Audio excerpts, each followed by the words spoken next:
En el nombre del Padre, del Hijo y del Espíritu Santo. Amén.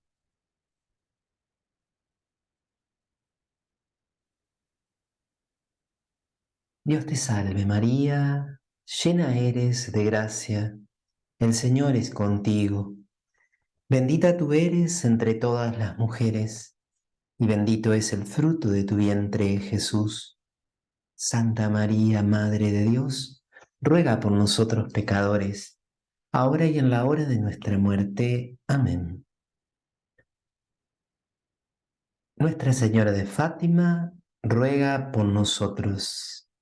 María, Madre de Cristo, Madre de la Iglesia, ruega por nosotros. Bueno, muy, pero muy buenas tardes a todos. Bienvenidos a esta nuestra sexta clase, nuestro sexto encuentro del curso breve de Mariología, en este día tan lindo, tan querido por el pueblo de Dios. No sé si los que estamos hoy reunidos somos todos argentinos, pero por lo menos aquí en nuestra patria, indudablemente que una de las advocaciones más amadas, que más toca el corazón, junto con tal vez la de Lourdes y probablemente con la de Guadalupe o con la medalla milagrosa, es María Nuestra Señora de Fátima, con toda esta pedagogía que ha tenido María a lo largo de los siglos, de querer manifestarse tantas veces de manera especial a los sencillos, a los humildes. Es como que María aprende del mismo Dios que quiso elegirla a ella, tan sencilla, tan pobre, en un pueblo desconocido, y cada vez que ha querido manifestarse al mundo, no ha elegido a los poderosos, a los encumbrados, aquellos que tenían un lugar de prestigio o de autoridad en la iglesia, sino que casi siempre ha elegido a personas humanamente poco significantes, como en el caso de los pastorcitos Lucía, Jacinta y Francisco. Bueno, le damos gracias a María. Vamos a ver en las dos próximas clases el fundamento de por qué María se puede manifestar y se puede aparecer y puede traernos esa cercanía materna. ¿Por qué lo puede hacer? Porque ella ha experimentado un nuevo privilegio que todavía no hemos desarrollado en el curso, pero que lo vamos a profundizar, Dios mediante, en las dos últimas clases. Hoy nos toca hablar del dogma que constituye, por así decirlo, el centro de la Mariología, y es María, Madre de Dios. A mí me gustaba titular esta clase La maternidad de María, porque vamos a ver que el ser mamá, el ser madre, define la misión de Nuestra Señora, la misión de la joven, humilde doncella virgen de Nazaret. ¿Y por qué decimos que es el principal dogma? Porque todos los demás privilegios, las demás gracias, todo lo que Dios ha querido otorgar, todas las cualidades, los carismas, las manifestaciones del Espíritu Santo en el alma, en el corazón, en el cuerpo, en la vida de María, han tenido su sentido para prepararla y para acompañar y para manifestar que es Madre de Dios. Fue hecha inmaculada porque iba a ser Madre de Dios. Fue preparada a través de ese ser inmune de todo pecado y llena del Espíritu Santo, no solo para poder dar ese sí a la voluntad de Dios, a través del anuncio del ángel, sino también para poder ser la educadora del Hijo de Dios hecho hombre en ella.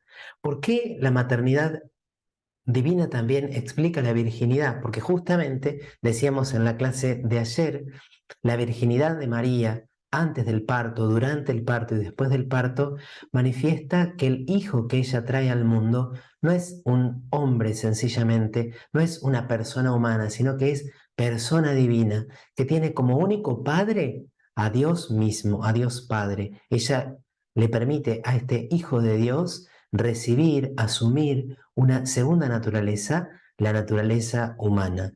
¿Por qué María es asunta en cuerpo y alma a los cielos?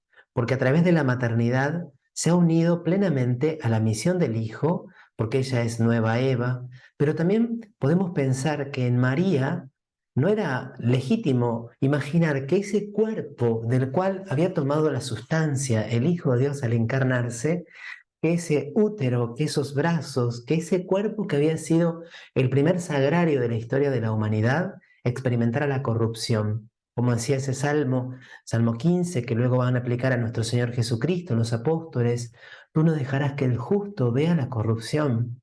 Ese templo no merecía no era legítimo, no era conveniente que fuera disuelto o alcanzado por la corrupción propia de la muerte. Ese es uno de los fundamentos para explicar y para sustentar el dogma de la asunción de María en cuerpo y alma al cielo. Pero entonces estamos como en el núcleo de la misión de la Virgen. Así entra en la historia de la humanidad.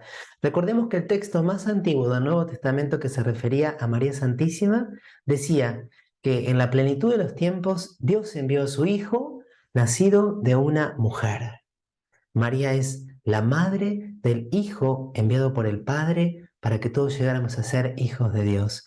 Y si ustedes recuerdan, cuando vimos los textos del Antiguo Testamento, las prefiguraciones de María en el Antiguo Testamento estaban vinculadas sobre todo a esas mujeres que habían sido madres de una forma extraordinaria, una maternidad distinta, una maternidad privilegiada.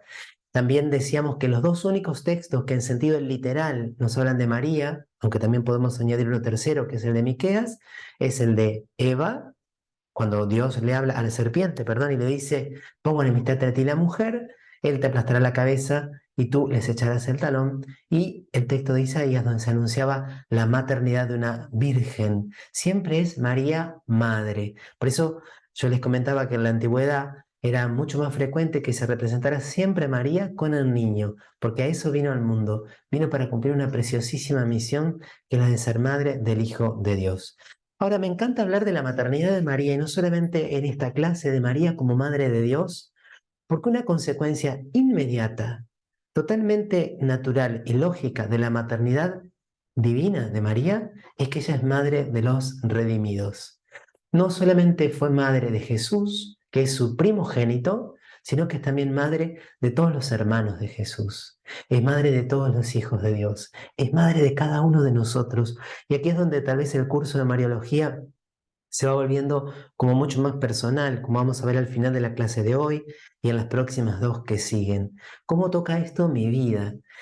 ¿Qué vínculo tengo yo con María Santísima? La considero, la experimento como una mamá, la recibo como mamá, me dejo recibir por ella como hijo, la escucho, me dejo formar por María, me dejo nutrir por María. Tengo un vínculo personal fuerte, intenso, de calidad. Le dedico tiempo a estar con mi madre. Dejo que mi madre me forme a imagen de Jesús, como formó al mismo Hijo de Dios hecho carne. De todo eso vamos a hablar especialmente en la última clase, pero es una consecuencia lógica de su maternidad divina, como vamos a intentar demostrar. ¿Y desde cuándo la Iglesia ha considerado a María Madre de Dios? Aquí se da uno de los procesos que señalaba el cardenal Ratzinger en ese primer texto que habíamos propuesto al principio del curso. Y es como en el descubrimiento de las verdades de la fe y en la profundización del dogma, muchas veces el pueblo de Dios se adelanta al magisterio eclesial. Los creyentes tienen intuiciones, por esto que llamamos el sentido sobrenatural de la fe, que a veces en siglos se anticipan a lo que va a poder definir los papas y los concilios ecuménicos.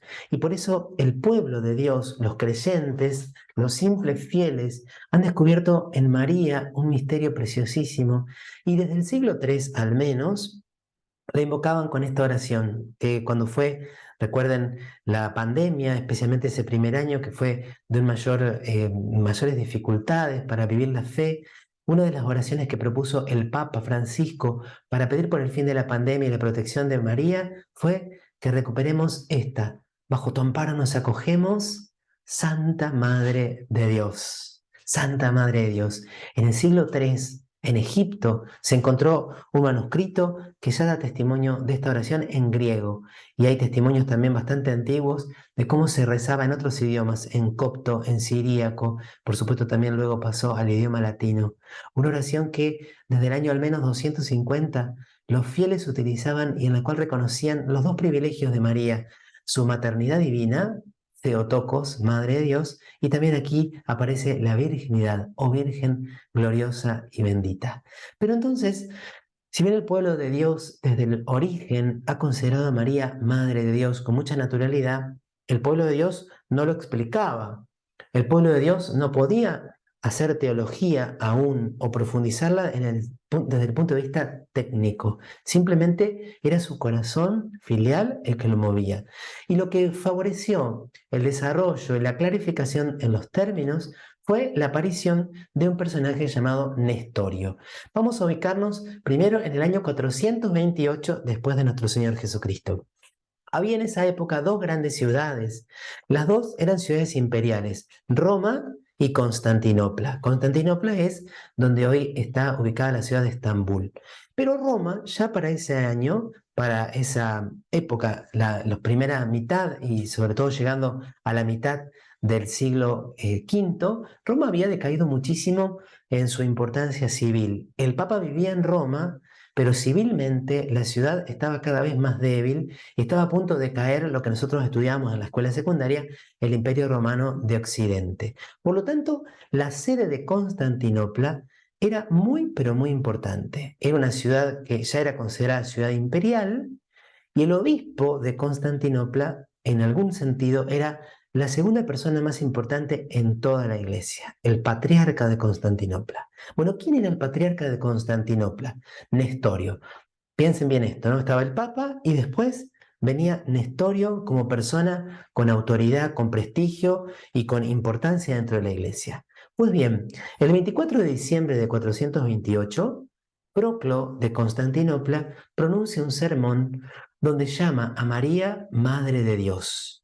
Y Nestorio estaba sentado en esa catedral conocida como la Catedral de Santa Sofía, una de las obras de arte más impresionantes de la antigüedad y que se ha preservado luego durante muchos siglos con algunas reformas. Luego fue convertida también en una mezquita cuando los musulmanes tomaron aquella región. Nestorio, cuando termina el sermón, se pone de pie y dice: no estoy de acuerdo. Yo disiento. María, dice Nestorio, no fue madre de Dios, sino madre del templo en el que habitó Dios. Por lo tanto, no se puede llamar a María Theotokos, o sea, madre de Dios, sino Antropotokos, es decir, madre del hombre, o en todo caso, Cristotokos, madre de Cristo. Para Nestorio había una disociación entre lo divino y lo humano. Para Nestorio había como dos yo en Jesús, un yo humano y un yo divino. Y de alguna forma era como que el yo humano, una suerte de persona humana, servía de templo en el cual habitaba la persona divina y actuaban los dos juntos, como que había dos yo actuando juntos. Entonces va a decir Nestorio: ojo, no podemos decir que María es madre de Dios, porque María no engendra a Dios, María engendra al hombre en el cual Dios habita. Bueno, las palabras estoy usando yo, quizás no son textuales, pero esta es la argumentación. Por supuesto que eso generó un estupor muy grande en los que estaban escuchando.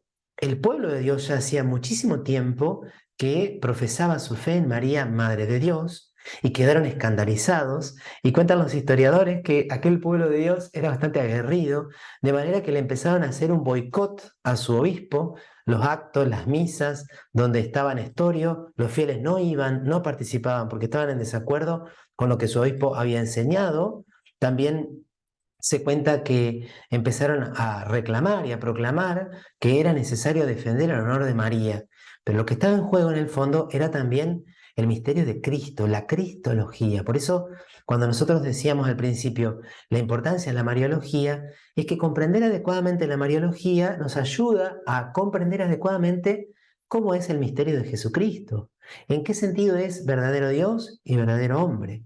Bueno, y en aquel entonces el gran padre de la iglesia, a quien le tocó enfrentar lo que va a venir a ser conocido como la herejía nestoriana, es Cirilo, Cirilo de Alejandría. Alejandría era otra ciudad muy importante que estaba al norte de África, lo que actualmente es Egipto. Ahí estaba Alejandría, que era una ciudad que desde ya por lo menos 3, 4 siglos antes de Cristo había tenido una importancia cultural muy, pero muy grande. Y Cirilo va a decir: no, no, lo que dice Nestorio es un error gravísimo, ser el defensor de la maternidad divina de la Virgen. Pero entonces la situación se fue poniendo muy tensa al punto que el Papa consideró necesario convocar un concilio ecuménico. Y ese concilio ecuménico se desarrolló en Éfeso en el año 431. Para entender mejor esto y para que ustedes puedan tener luego cómo volver y profundizarlo, vamos a ver lo que dice el Catecismo de la Iglesia Católica sobre la herejía nestoriana. Entonces, acá hay algo muy importante. La herejía de Nestorio no era una herejía sobre María, era una herejía sobre Jesucristo, que tenía como consecuencia la negación del título Theotokos, Madre de Dios, para María. Pero al mismo tiempo podemos decir que defendiendo que es legítimo el título de María, Madre de Dios, estamos defendiendo la auténtica comprensión del misterio de Jesucristo. Nestorio veía en Cristo una persona humana, un yo humano, junto a la persona divina del Hijo de Dios. Entonces Cirilo de Alejandría y este concilio que se reunió en Éfeso confesaron esto. El Verbo, al unirse en su persona a una carne animada por un alma racional, se hizo hombre. En Jesucristo hay un solo yo, un solo sujeto, que es el Verbo, la segunda persona de la Trinidad. La humanidad de Cristo no tiene más sujeto que la persona divina del Hijo de Dios, que la ha asumido y hecho suya desde su concepción. Esto significa, queridos hermanos, algo muy impresionante, que todo lo que se dice de Jesús se dice del Verbo. Todas las acciones realizadas por Jesús o padecidas por Jesús son acciones del Verbo, son acciones divinas. Por lo tanto, nosotros podemos decir, Dios sufrió, Dios tuvo hambre, Dios se cansó, Dios sintió miedo, Dios sintió angustia, porque hay un solo sujeto, una sola persona. Esto es muy importante, una persona en dos naturalezas, un solo yo y dos modos de ser, humano y divino. Divino desde toda la eternidad, a través de su nacimiento del Padre, humano en su humanidad, a través de su ser engendrado y nacer de María Santísima. Y por eso entonces, si en Jesús todo es atribuido y tiene como último sujeto al Verbo, el Concilio de Éfeso proclamó que María llegó a ser con toda verdad Madre de Dios, mediante la concepción humana del Hijo de Dios en su seno. ¿Quién es el que nació? El Verbo. ¿Quién es el que fue concebido? El Verbo. ¿Quién fue gestado durante 9 meses? El Verbo. Por lo tanto, María es madre del Verbo, madre del Hijo de Dios, según su naturaleza humana. Madre de Dios, y esto es muy importante, después con la catequesis de Juan Pablo II va a quedar muy, pero muy claro, no porque el Verbo de Dios haya tomado de ella su naturaleza divina, sino porque es de ella, de quien tiene el cuerpo sagrado dotado de un alma racional, unido a la persona del Verbo, de quien se dice que el Verbo nació según la carne. La divinidad, el Hijo la recibe del Padre. La naturaleza divina le viene de su ser engendrado eternamente en el seno de la Trinidad. María lo que le da es la naturaleza humana al Hijo de Dios encarnado. Y este entonces es el punto 466, cuando el catecismo desarrolla la cristología. ¿Qué dice el catecismo al desarrollar la parte de María? Llamada en los evangelios la Madre de Jesús, María es aclamada bajo el impulso del Espíritu Santo como la Madre de mi Señor antes del nacimiento de su Hijo. En efecto, aquel que ella concibió como hombre, por obra del Espíritu Santo, y que se ha hecho verdaderamente su Hijo según la carne, no es otro que el Hijo eterno del Padre, la segunda persona de la Trinidad. La Iglesia confiesa que María es verdaderamente Madre de Dios, Theotokos, en el concilio de Éfeso. Y bueno, después ahí el año está mal, es año 431 el concilio de Éfeso. ¿Sí? Esto entonces nos lleva a preguntarnos algo que lo hemos hecho con los anteriores dogmas. ¿Cuál es el fundamento bíblico del título Theotokos o Theotokos? Por un lado, los evangelios continuamente hablan de María como la madre de Jesús, la madre de Jesús, la madre de Jesús. Lo dice Juan en Caná, lo dice Juan al pie de la cruz. Después en Mateo 13, recordemos que decía, por ejemplo, ¿no es este acaso el hijo de María? Si Jesús es el hijo de María, María es la madre de Jesús. Por una reflexión muy lógica, si María es madre de Jesús y Jesús es el Verbo hecho carne, María es madre del Verbo hecho carne. ¿Por qué? Y acá viene algo muy interesante, muy importante. María es madre de Dios porque se es madre de las personas, no de las naturalezas, no de algo de las personas. Acá espero poder explicarme bien. Alguno de ustedes que está escuchando esta charla, alguno de ustedes es papá o es mamá, ¿cierto? Pero ustedes piensen, por ejemplo, cuando tienen la experiencia de ser padre o de ser madre, lo que hacen los papás es procrear. A través de la unión de los gametos, del óvulo y del espermatozoide, dan lugar al cuerpo del hijo. Pero el alma humana no es creada por los padres. El alma de cada uno de nosotros es creada directamente por Dios. Ahora bien, a ninguno de ustedes se le ocurriría decir, yo soy madre del cuerpo de mi hijo, solamente soy madre del cuerpo de mi hijo. Yo no soy madre de él porque hay algo que yo no engendré. No, vos sos madre de ese hijo, de esa hija. Para decirlo al revés, yo soy hijo de Roque, hijo de María Esther. Y mis papás nos decían, nosotros somos los padres del cuerpo de nuestro hijo. No, se es padre o se es madre de las personas. Se engendran personas, no simplemente naturalezas. Nadie dice, yo soy el padre de la humanidad de mi hijo. No, soy padre de Luis, soy padre de Roque, soy padre de Juan, soy padre de Sofía, soy padre de Alejandra. María es madre de Dios, entonces, porque se es madre de las personas. En Cristo hay una sola persona, en dos naturalezas, por lo tanto, María es madre de Dios, no solo como quien lo engendra, y da a luz, sino también porque lo forma y lo educa. Y acá pasamos como a un segundo momento de la charla, pero luego vamos a ir a la catequesis de Juan Pablo II. ¿Qué significa ser madre? No es algo que solo tuvo un sentido biológico. María no fue una especie de gestante de Jesús y solamente para eso la utilizó Dios en su plan. No, María fue verdadera madre del Hijo de Dios, como ya lo hemos insinuado y lo vamos a seguir profundizando con Juan Pablo II. Entonces, para profundizar en esto, vamos a ir a la catequesis de Juan Pablo II, donde él en primer lugar va a reflexionar sobre todo lo que implica el nacimiento de Jesús. No lo vamos a desarrollar así con tanto detalle, pero es una especie de contemplación. Yo les voy a pasar el documento luego.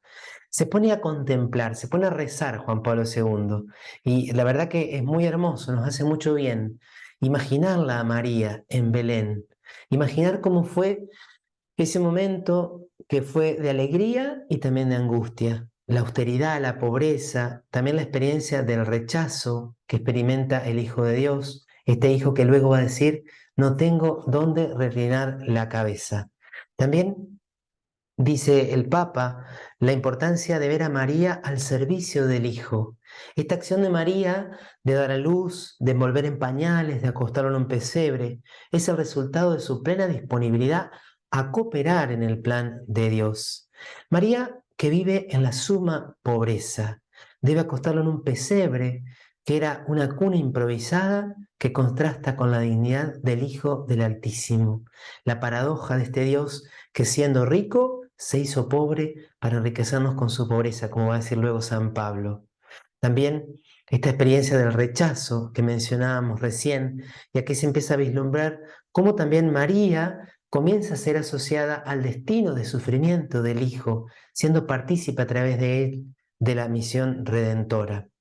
Y sin embargo, al mismo tiempo que es rechazado, cuando es anunciado a los pobres, cuando es anunciado a los humildes, es recibido con alegría. Los ángeles le anuncian a los pastores. Entonces el Papa reflexiona sobre el cántico de los ángeles, sobre esta maravilla del amor misericordioso de Dios que se manifiesta a los humildes y a los pobres, y cómo los pastores encontraron al niño en los brazos de María.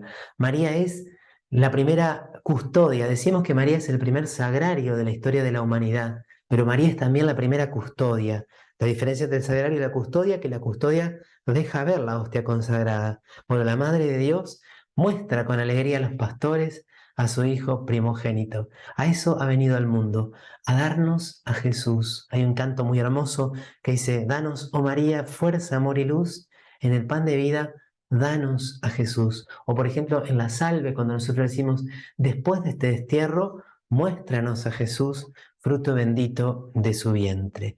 Y María entonces es aquella que Después que se van los pastores, continúa meditando, guardando estas cosas y meditándolas en su corazón.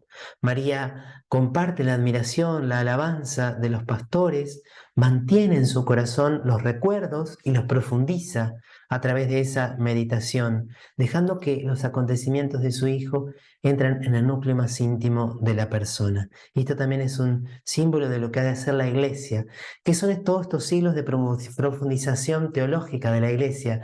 Es como imitar a María y continuar guardando estas cosas en el corazón. Y ahora sí dice el Papa, María, Madre de Dios. Los versículos que se toman son los de Lucas en el relato de la Anunciación. La contemplación del misterio del nacimiento ha impulsado al pueblo cristiano no solo a dirigirse a la Virgen Santísima como Madre de Jesús, sino también a reconocerla como Madre de Dios. Esta verdad fue profundizada desde los primeros siglos como parte integrante del patrimonio hasta el punto que fue proclamada solemnemente en el 431. En la primera comunidad cristiana, mientras crece entre los discípulos la conciencia de que Jesús es el Hijo de Dios, ¿sí? A medida que esto se va transformando en una verdad completamente clara, la divinidad de Cristo, resulta cada vez más claro que María es la Theotokos, la Madre de Dios. Aquí hago un inciso, hay algunas películas, entiendo por ejemplo, yo no la vi, pero creo que Código Da Vinci insinúa algo que ha estado siempre como acusación en torno a la Iglesia, que Jesucristo era un profeta, un hombre, un líder, una persona que predicó el bien, pero que fue recién en el siglo IV y por el influjo de Constantino, que quería unificar el imperio, que fue declarado Dios, que fue declarado Hijo de Dios y miembro de la Santísima Trinidad. Bueno, eso es absurdo porque encontramos testimonios clarísimos en los evangelios, en los padres de la iglesia, pero también fíjense que en el año 250 se proclamaba a María Madre de Dios. Por lo tanto, es un invento, es una falsedad muy grande, una totalmente falsa acusación contra la Iglesia, como que Cristo fuera proclamado Dios recién en el Concilio de Nicea en el año 325. Ahora bien, el título Theotokos, Madre de Dios, no aparece explícitamente en los textos evangélicos. Muchas veces se la llama Madre de Jesús, acá aparecen otras citas, pero se afirma de Jesús que Él es Dios, como le dice, por ejemplo, Tomás, Señor mío y Dios mío. Y los evangelios muestran a María, y este es otro argumento bíblico a favor de la utilización del título, la madre del Emanuel, porque ella va a dar a luz un niño a quien pondrán por nombre Emanuel, que significa Dios con nosotros. Aquí el Papa referencia esto que mencionamos como inicio de la clase, el himno Suctum Presidium, bajo tu amparo nos acogemos, Santa Madre de Dios. Aparece por primera vez en forma explícita este título. Y el Papa aquí hace una reflexión como en diálogo con estas acusaciones que a veces ha recibido la fe cristiana. En la mitología pagana, a menudo alguna diosa era presentada como madre de algún dios. Por ejemplo, Zeus, dios supremo, tenía por madre a la diosa Rea. Este contexto, dice el Papa Juan Pablo II, facilitó tal vez en los cristianos el uso del título Theotokos, Madre de Dios, para la Madre de Jesús. Con todo, conviene notar que este título no existía. El título fue creado por los cristianos para expresar una fe que no tenía nada que ver con la mitología pagana. La fe en la concepción virginal, en el seno de María, de aquel que era desde siempre el Verbo eterno de Dios. Por lo tanto, todos esos intentos de reducir la fe cristológica a una especie de adaptación de los mitos paganos es completamente inconsistente, y especialmente aquí en relación al uso del título Theotokos. Ahora bien, en el siglo IV este término ya se usa con frecuencia en Oriente y en Occidente. La piedad del pueblo de Dios y la teología se refieren cada vez más a menudo a este término, ya entró a formar parte del patrimonio de la fe de la Iglesia. Por eso entonces cuando Nestorio puso en duda la legitimidad del título Madre de Dios, se dio un gran movimiento de protesta. En efecto, al pretender considerar a María solo como Madre del hombre Jesús, sostenía que solo era correcta doctrinalmente la expresión Madre de Cristo. Y lo que indujo a Nestorio a poner en duda el uso de esta palabra era la dificultad que tenía para admitir la unidad de la persona en Cristo y una interpretación errónea de la distinción entre las dos naturalezas, divina y humana, presentes en él. Y es ahí cuando interviene el concilio de Éfeso, que condena sus tesis y afirma la subsistencia de la naturaleza divina y de la naturaleza humana en la única persona. Bueno, cuentan que cuando termina el concilio, cuando los padres abren las puertas del lugar donde estaban reunidos, había una gran multitud de fieles que cantaban Seotokos, Seotokos, Seotokos, Madre de Dios, Madre de Dios. Algunos dicen que incluso hay Santa María, Madre de Dios, ruega por nosotros pecadores. Fue como el inicio o el momento donde se inventó lo que conocemos hoy como la segunda parte del Ave María. Ahora bien, Nestorio ponía algunas objeciones al uso del título que a nosotros nos pueden servir para nuestra reflexión, ¿no? Decía Nestorio que esto podía poner en riesgo nuestra comprensión del mismo Dios, y nosotros creemos que es al revés. La expresión Theotokos significa literalmente la que ha engendrado a Dios. Entonces, esto significa que una criatura humana engendra a Dios. ¿Cuál es la respuesta de la fe de la Iglesia? La maternidad divina de María se refiere solo a la generación humana del Hijo de Dios y no a su generación divina. El Hijo de Dios fue engendrado desde siempre por Dios Padre y es consustancial al Padre. Evidentemente, en esa generación eterna, María no intervino para nada. No estamos diciendo que María es anterior al Padre, al Hijo y al Espíritu Santo.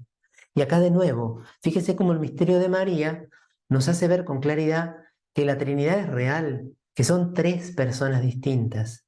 Y María tiene una relación única con cada una de ellas. María es hija del Padre, y esto nosotros sí lo podemos compartir de alguna manera, porque nosotros también somos hijos del Padre. María es templo del Espíritu Santo. María también podemos decir que es esposa del Espíritu Santo a la medida que se dejó fecundar por él. Pero atención, solo María es madre del Hijo de Dios. Solo es madre de la segunda persona de la Santísima Trinidad. Este Hijo tenía su naturaleza divina desde toda la eternidad, siendo engendrado eternamente antes del tiempo por el Padre. Recibe y toma la naturaleza humana de María en el tiempo. Al proclamar a María Madre de Dios, la Iglesia afirma que ella es Madre del Verbo encarnado que es Dios. Su maternidad no atañe a toda la Trinidad, sino únicamente a la segunda persona, al Hijo, que al encarnarse tomó de ella la naturaleza humana. Perdonen si es un poco redundante, pero me parecía bueno que lo podamos ir leyendo también de las catequesis de Juan Pablo II. La maternidad es una relación de persona y persona. Una madre no es solo madre del cuerpo o de la criatura física que sale de su seno, sino de la persona que engendra. Si María engendra según la naturaleza humana a la persona de Jesús, que es persona divina, es madre de Dios.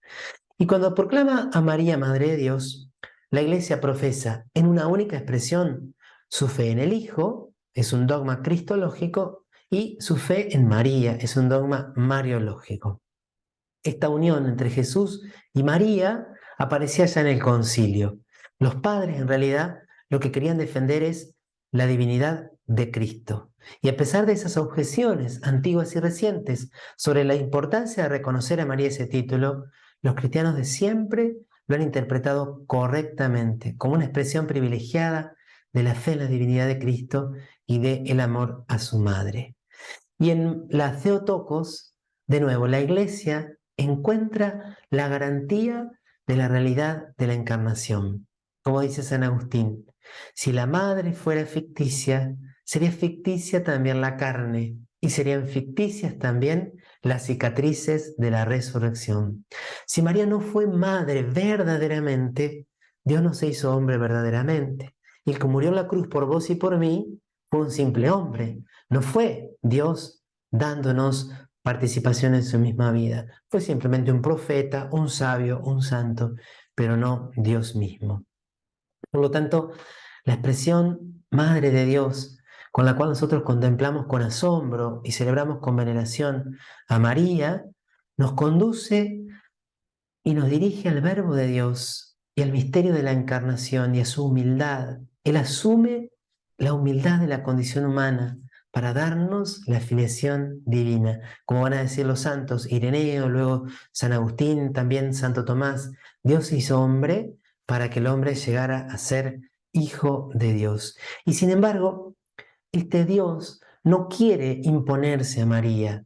Dios trata a María como persona libre y responsable y solo realiza la encarnación después de haber obtenido su consentimiento. Pero en la catequesis siguiente, Juan Pablo II va a destacar esto que me encanta a mí subrayar. María es la educadora del Hijo de Dios.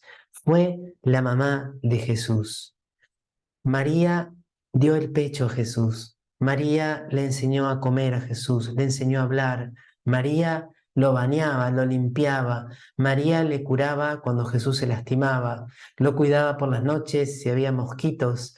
Le preparaba la comida que más le gustaba a Jesús. María le enseñaba a relacionarse con los demás, a cuidar a los pobres. María le enseñaba también a rezar. Lo introdujo junto con San José en la vida del pueblo de Israel. Lo dice aquí textualmente. La maternidad de María no se limitó exclusivamente al proceso biológico de la generación. Al igual que sucede en el caso de cualquier otra madre, contribuyó de forma esencial al crecimiento y desarrollo de su hijo. Y esto, fíjense que de nuevo nos pone de manifiesto el misterio de la encarnación. No sé si a ustedes les ha pasado que cuando van, por ejemplo, a los pesebres en las iglesias, ¿vieron cuando antes de Navidad se arma el pesebre?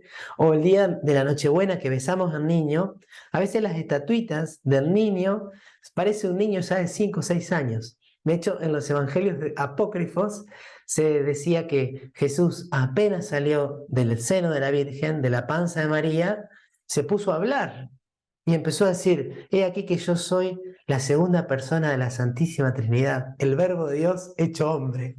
Falso, no, nada que ver. Esto es un misterio para nosotros. Pero el Hijo de Dios pasó por una infancia muy, pero muy parecida a la de todos los demás. No tenemos que imaginar a Jesús, no sé, al año sabiendo hablar.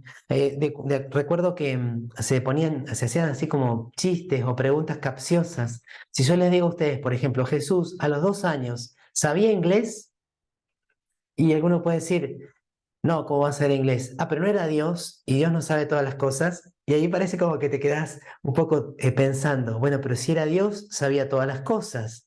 Jesús a los 3 años, ¿podía resucitar a los muertos? Y vos decís, sí o no, sí o no, sí o no. Bueno, estamos frente al misterio de la encarnación. Y con esas preguntas capciosas, lo que intentábamos era agilizar nuestra manera de comprender el misterio de Cristo. Pero lo cierto es que decir que María fue verdadera madre es asumir y aceptar esta maravilla. Él quiso aprender, quiso crecer. Por eso, 2 veces Lucas dice, el niño crecía en sabiduría, en gracia, en estatura, delante de Dios y de los hombres. Esto es impresionante. El Hijo de Dios quiso pasar por todas las etapas de la vida humana sin necesitarlo. Él podría haberse encarnado con 30 años y haber empezado allí su obra y sus milagros y su predicación y en todo caso su muerte y su resurrección. Pero, y esto es muy hermoso, Jesucristo quiso redimir todas las etapas de la vida humana. Por eso me encanta cuando es el 25 de marzo decir que el misterio grande del amor de Dios es que el Verbo se hizo embrión. No solamente decir se hizo hombre, se hizo un embrión. Se hizo el más pequeño de los pequeños. Se hizo totalmente necesitado, indigente y vulnerable. Se hizo infante. Nosotros tal vez a la palabra infante no le damos toda la importancia o el sentido etimológico que tiene, pero un infante es aquel que no puede hablar. Fíjense la paradoja, el verbo, o sea, la palabra, se hizo infante. No tenemos que imaginarlo a Jesús al año dando discursos a los otros bebés de la comarca o ahí en Nazaret juntando un montón de niños para predicarles. No, no, no. Él pasó verdaderamente por todas estas etapas de la vida humana. Y entonces, ¿esto qué quiere decir? La gestación, o sea, los 9 meses en el seno materno fueron redimidos por Cristo. La infancia, la primerísima infancia fue redimida por Jesucristo, porque lo que no se asume no se redime.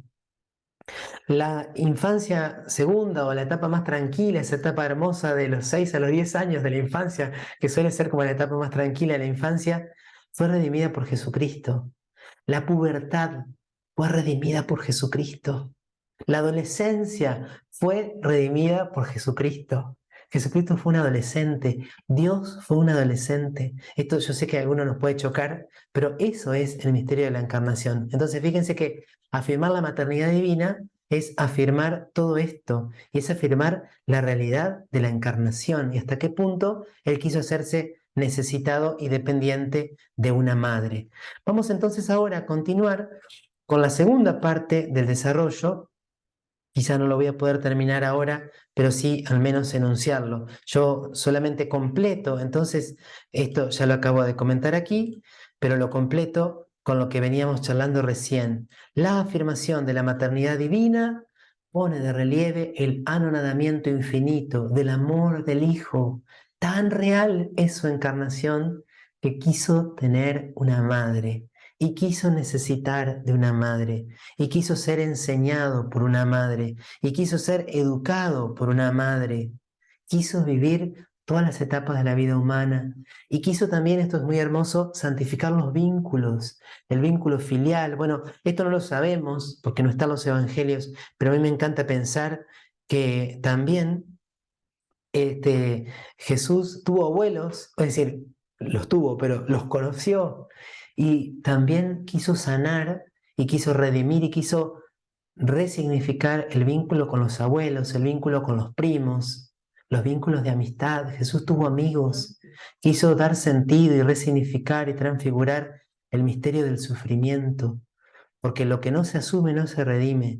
Y todo esto asumió el Hijo de Dios, igual a nosotros en todo, menos en el pecado. El pecado Él no lo vivió como pecado propio, pero sí en el misterio de Getsemaní, en esa hora trágica, tremenda, el Hijo de Dios quiso asumir el pecado de la humanidad. Él no cometió pecado, pero quiso asumir el pecado de todos nosotros.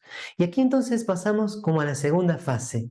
Si María es madre de Dios, podemos decir que también es madre de los redimidos.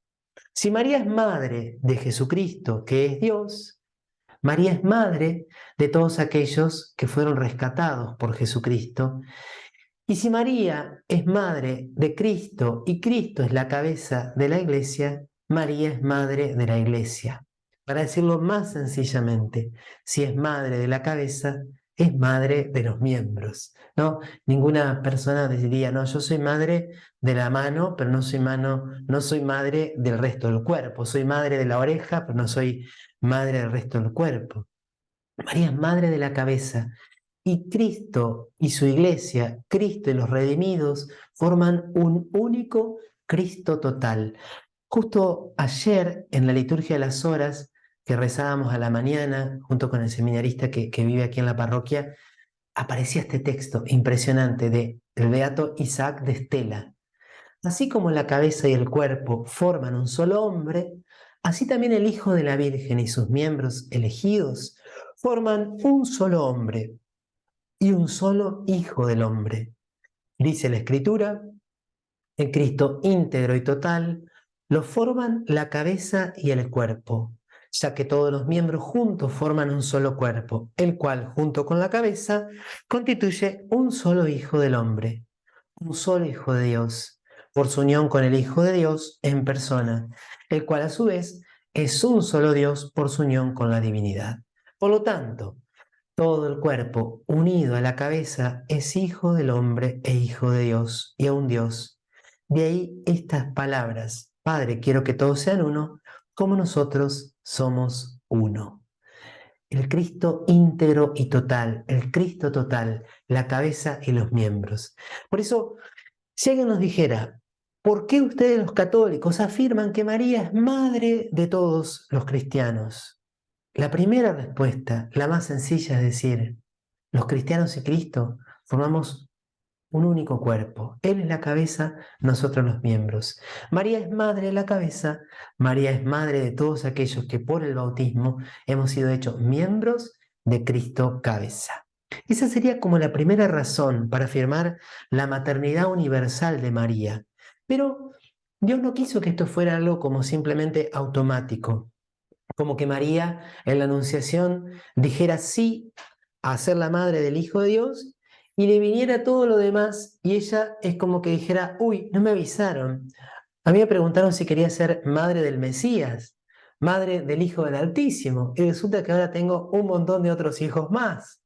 ¿Por qué no me avisaron antes? No, esto es un hecho teológicamente que podemos entender así, pero también María ha querido elegir y aceptar libremente su maternidad espiritual sobre todos los redimidos. ¿Y esto cómo se ha dado?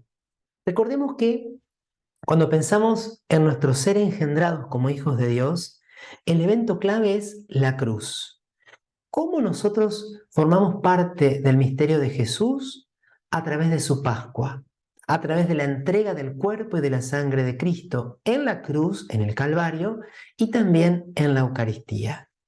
Por lo tanto, nosotros somos engendrados a la vida nueva gracias a la muerte de nuestro Señor Jesucristo.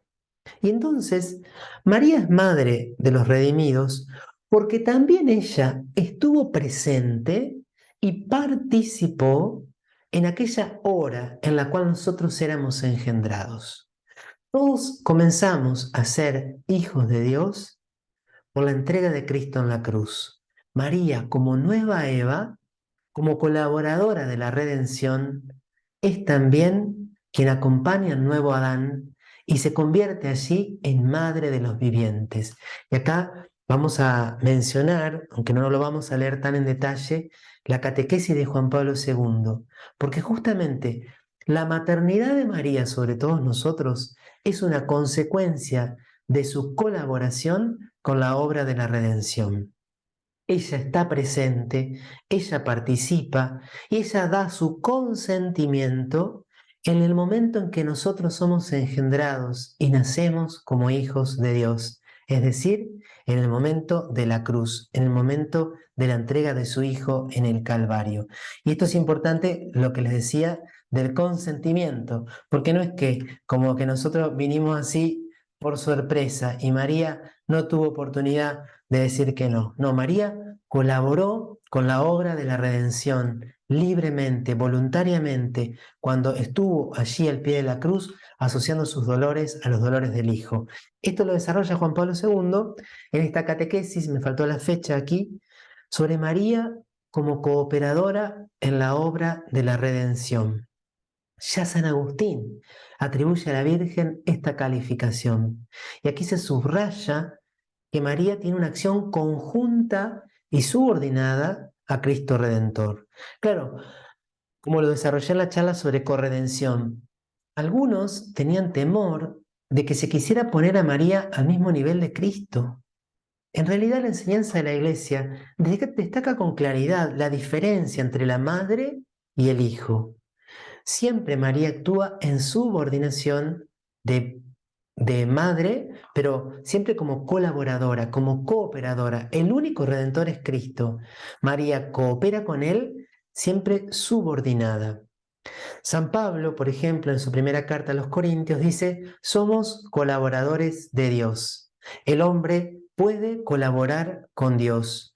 Todos nosotros podemos colaborar con Dios. Y esto, por supuesto, no en un plano de igualdad, porque Cristo es siempre el primero, el gran artífice. Él tiene una unicidad en la obra redentora totalmente inigualable. Pero una vez que Cristo decide salvar al mundo, por los méritos divinos y por los méritos de su obediencia humana, yo puedo colaborar con Él, yo puedo aportar en esa obra redentora. En el caso de María, su cooperación es distinta que la de San Pablo y que la de cada uno de nosotros, porque la cooperación de los cristianos en la salvación se realiza después del acontecimiento del Calvario, cuyos frutos se comprometen a difundir mediante la oración y el sacrificio. Por ejemplo, yo como sacerdote, cuando bautizo, mañana voy a tener 3 bautismos, puedo decir, yo colaboro con la redención. Pero la redención ya la alcanzó nuestro Señor Jesucristo el Viernes Santo cuando entregó su vida en la cruz. Yo no estuve presente física, voluntariamente, con mi consentimiento, apoyando, sosteniendo y acompañando a Cristo. Lo que hago yo es aplicar lo que Cristo ya obtuvo en su muerte redentora. El caso de María es distinto. ¿Por qué? Porque su participación se realizó durante el acontecimiento mismo y en calidad de madre. Por lo tanto, la cooperación de María se extiende a la totalidad de la obra salvífica de Cristo. Esto es muy fuerte. El Monseñor Tortolo, el arzobispo de Paraná, que fuera durante la década del 70 y principios del 80, él le decía esto con una frase muy audaz. Podemos hablar de una marianización de la gracia y de una maternización de la redención. ¿Por qué? Porque la humanidad de Cristo entregada en el Calvario la había recibido totalmente de María. Él llevaba en su cuerpo, en su sangre, en sus rasgos, en su personalidad humana, los rasgos de María. Pero también porque María estuvo presente con su sí, con su fiat en aquel momento. Dios no necesitaba de María para salvar al mundo, pero quiso asociarla a ella. Por lo tanto, dice Monseñor Tortolo, yo les voy a pasar luego el artículo, si bien podemos decir en primer lugar y con mayúsculas, toda gracia es cristiana, toda gracia redentora es obtenida por Jesucristo, también podríamos decir que toda gracia es mariana, lleva el sabor, el aroma, la fragancia de María. Ella fue la única que estuvo al pie de la cruz colaborando en el momento mismo en que se estaba realizando la obra redentora. Solamente ella fue asociada de ese modo al sacrificio redentor que mereció la salvación de todos los hombres.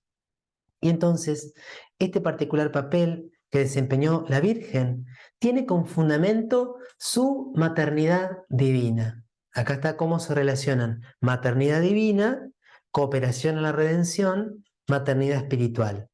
Porque María engendra a aquel que estaba destinado a realizar la redención del hombre. María lo alimenta, lo presenta en el templo y sufre con él, y mientras muere en la cruz, coopera de manera totalmente singular en la obra de la salvación. Entonces, el modo en que María coopera es un hecho único e irrepetible. Entonces, simplemente esto ustedes lo pueden leer luego, ahí aparece la cuestión de María como nueva Eva. Quiero vincular sobre todo esta última parte, que el concilio ha presentado a María como madre del Redentor, pero también como compañera singularmente generosa entre todas las demás criaturas, que colabora de manera singular en la obra del Salvador con su obediencia, fe, esperanza y ardiente amor. Y el concilio recuerda que el fruto sublime de esa colaboración es la maternidad universal. Por esta razón, es nuestra madre en el orden de la gracia. Entonces, acá vamos a pasar al siguiente argumento, porque alguno puede decir, bueno, pero cuando nosotros la llamamos mamá a María, cuando la llamamos madre, no estaremos exagerando, no nos estaremos dejando llevar por el afecto o por el entusiasmo o porque nos encantaría que María fuera nuestra madre. No, Jesús, cuando estaba en la cruz, hizo que esto quedara clarito, muy clarito, total y absolutamente clarito.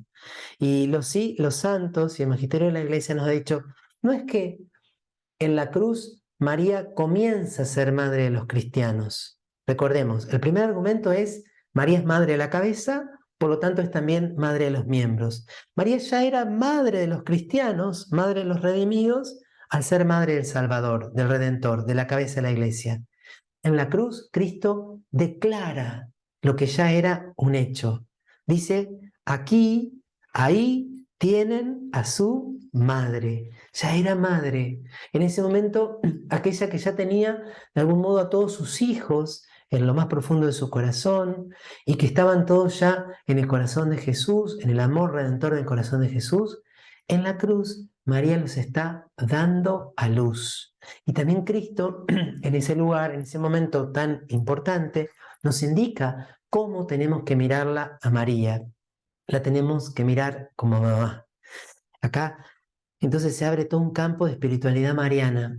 Cuando vos hablas de María o a María, ¿la ves solo como un modelo? Por supuesto que María es modelo, modelo de todas las virtudes, fe, esperanza, caridad, prudencia, justicia, templanza, fortaleza, humildad, pureza, castidad, etc. Pero María no es solo modelo. La ves solo como una intercesora, y por supuesto que es la más grande intercesora, pero María es mamá. Y eso te lo dijo Jesús y te lo sigue repitiendo Jesús. Y qué hermoso es cuántas veces nosotros a lo largo de nuestra vida nos hemos acercado a Jesús, hemos ido al sagrario y Jesús nos ha hablado, y nos ha consolado y nos ha dado luz. Pero también Jesús del sagrario nos dice, Leandro, ahí tienes a tu madre. Hay algo que María tiene como misión darte. Hay un aspecto de tu crecimiento espiritual, de tu madurez humana, de tu madurez sacerdotal, que el Padre Dios quiere que lo recibas a través de María. Pablo II cuenta en ese camino que él hace y que nos relata en el libro Don y Misterio, que durante muchos años él sí supo y creyó que María nos lleva a Jesús, pero hubo un momento donde él se dio cuenta que también Jesús nos lleva a María. Entonces, ¿por qué decimos que María es madre de los redimidos? Si es madre de la cabeza, es madre también de los miembros.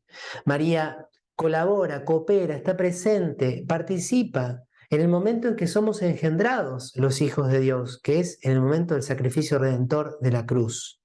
María es madre porque así Jesús lo ha dicho explícitamente, madre de cada uno de nosotros. Y así nos quiere cuidar y nos quiere guiar al cielo con amor maternal. Esto lo sigue diciendo Juan Pablo II en estas dos catequesis que son preciosas. Mujer, ahí tienes a tu hijo. Hijo, ahí tienes a tu madre. Dos catequesis que ustedes van a tener oportunidad de leer en este momento. Yo solamente voy a comentar algunas de las frases que me parecen más importantes, ¿no? Estas palabras son particularmente conmovedoras y dice Juan Pablo II, constituyen una escena de revelación. Es un momento de la revelación. De hecho, el evangelista Juan, después que Jesús dijo estas palabras sobre María, dice, sabiendo que ya todo estaba cumplido, dice el evangelista, es como que después que ha dicho estas palabras sobre María, ya todo estaba cumplido. Revelan que los profundos sentimientos de Cristo en su agonía y una gran riqueza de significados para la fe y la espiritualidad cristiana. En efecto, el Mesías crucificado. Recordemos que la cruz es el altar del sacrificio, que la cruz es el lecho nupcial donde Cristo esposo entrega totalmente su carne a su esposa, la iglesia. Pero la cruz es también la cátedra donde el maestro culmina la revelación del verdadero rostro de Dios, del Evangelio. Allí, el Mesías, al final de su vida terrena, dirigiéndose a su madre y al discípulo quien amaba, establece relaciones nuevas de amor entre María y los cristianos. Estas palabras no son solo manifestación de piedad filial de Jesús hacia su madre. Por supuesto que también podemos ver que hay allí un cuidado, como un detalle del hijo que ya no iba a estar con relación a María. Sin embargo, María ya hace bastante que vivía sin Jesús. Podemos pensar que se llevaba bien con su familia, que tenía vínculos, que no iba a quedar completamente sola. Hay mucho más. Los padres de la iglesia y el común sentir eclesial han visto siempre esta doble entrega de Jesús, situándonos ante uno de los hechos más importantes para comprender el papel de la Virgen en la economía de la salvación. La misión de María, el papel de María, no terminaba con la ascensión de Jesús a los cielos o con su muerte en la cruz. Casi podríamos decir que ahí recién comenzaba. Por un lado, dice aquí el Papa que estas palabras revelan que su principal intención no es confiar su madre a Juan, sino entregar el discípulo a María, dándole a ella una nueva misión materna. Por otro lado, el apelativo mujer que usa también en Cana para llevar a María a una nueva dimensión de la misión de madre, muestra que sus palabras no son fruto de un simple sentimiento de afecto, sino que están en un plano más elevado. La muerte de Jesús no cambiaba, parecía ser demasiado la situación de María, en el sentido de que ella ya se había acostumbrado de hacía 3 años a que su hijo no estuviera en la casa. Por eso tienen que tener algo mucho más profundo que se está revelando. Son pronunciadas en el momento del sacrificio redentor, También esto que dice Juan, que luego de las palabras, dice el evangelista, todo estaba cumplido, como si quisiera subrayar que había culminado su sacrificio al encomendar su madre a Juan y en él a todos los hombres. Entonces la realidad que producen las palabras de Jesús, es decir, la maternidad de María con respecto al discípulo, constituye un nuevo signo del gran amor que impulsó a Jesús a dar su vida por todos los hombres. Se lo dice tantas veces, ¿no? Jesús nos quiso dar todo, nos dio su palabra, nos dio el amor de su Padre, nos dio su cuerpo y su sangre y nos dio a su madre. Fue como el último regalo, como aquel que quiere desprenderse de todo por amor. Hasta a mi mamá les quiero dar, tanto los amo, tanto los quiero. En el Calvario el amor de Cristo se manifiesta al entregar una madre que así se convierte también en madre nuestra. Desde siempre se ha visto que Juan nos representaba a todos nosotros. Y aquí entran en juego los textos de Génesis capítulo 3. La maternidad universal de María, la mujer de las bodas de Caná y del Calvario, recuerda a Eva, madre de todos los vivientes. Sin embargo, mientras Eva contribuyó al ingreso del pecado en el mundo, María coopera en el acontecimiento de la redención. Así en ella la figura de la mujer queda rehabilitada y la maternidad asume la tarea de difundir entre los hombres la vida nueva de nuestro Señor Jesucristo. Hay una nueva relación materna. El sí de María que dio Nazaret se prolonga, se perpetúa y se actualiza en este nuevo sí al pie de la cruz. María aceptó la misión de ser la madre del Mesías en Nazaret. María ahora acepta, acoge al Hijo de nuevo en su corazón, un nuevo hijo, una nueva maternidad, una nueva fecundidad. Esta maternidad de María estaba destinada desde el inicio a extenderse a toda la humanidad. Solo en el Calvario, en virtud del sacrificio de Cristo, se manifiesta en su dimensión universal. Bueno, qué hermoso es pensar que allí María Santísima, nuestra Madre, nos aceptó como hijos. Quizás sin saberlo con absoluta claridad, pero María intuía, creía y quería decir un sí. Sí, Padre, porque así lo has querido. Yo soy tu esclava, aquí estoy, yo soy la servidora del Señor. Cuando se acerca al discípulo, siempre nos imaginamos que el discípulo estaba ahí al lado y tal vez el discípulo la abraza a ella o ella la abraza al discípulo, no sabemos exactamente cómo fue, pero María nos estaba abrazando y recibiendo a cada uno de nosotros. Esta misión materna de María la vamos a ver de nuevo muy pronto, especialmente en el Evangelio, en el libro de los Hechos de los Apóstoles, perdón, cuando está a la espera del Espíritu Santo.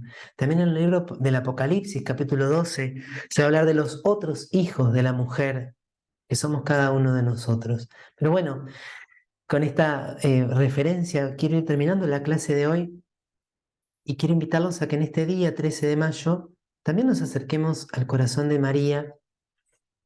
Mamá está triste, seguramente, ¿no? La Virgen está triste porque tantos de sus hijos no la quieren, no la reconocen. Algunos porque nunca nadie les ha hablado de que tienen una madre. Podemos decir que con mucha claridad muchos hombres y mujeres de hoy viven como huérfanos y como huérfanos sin raíces, como sin tierra firme bajo sus pies, sin saber de dónde vienen ni a dónde van, carentes del amor de un padre y del amor de una madre. Y nosotros sabemos, esto lo dice también la siguiente catequesis, que muchas veces el camino que nos conduce de nuevo a la casa del Padre es el amor de la madre.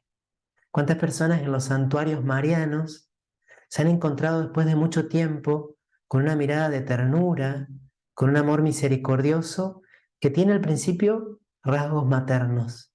Pero María, cuando te entregas a ella, también Monseñor Tortolo decía, María es como una dulce traicionera. Cuando vos te entregás en sus brazos, María te coloca en los brazos y en el corazón de Jesús. Siempre. Nunca María se guarda para sí las oraciones, los actos de amor, la veneración que le puedes brindar. Todo el amor que vos le das a María, María lo reconduce al Hijo y por el Hijo llega al Padre. Entonces, en este 13 de mayo, honremos a María, hablemos con ella, dediquémosle un ratito, tratémosla con cariño, con ternura, llamémosla con sencillez, tal vez como cuando éramos pequeños y nos caíamos o no encontrábamos algo o nos sentíamos tristes y llamamos a mamá. Llamemos así a María, porque ninguna forma de llamarla enternece tanto el corazón de la Virgen como cuando le decimos madre, cuando le decimos mamá. La podemos llamar Nuestra Señora de, o la podemos llamar Reina y Soberana de, y eso es hermoso y es verdadero. Pero lo que más enternece las fibras más íntimas de su corazón es cuando le llamamos madre, cuando le decimos mamá.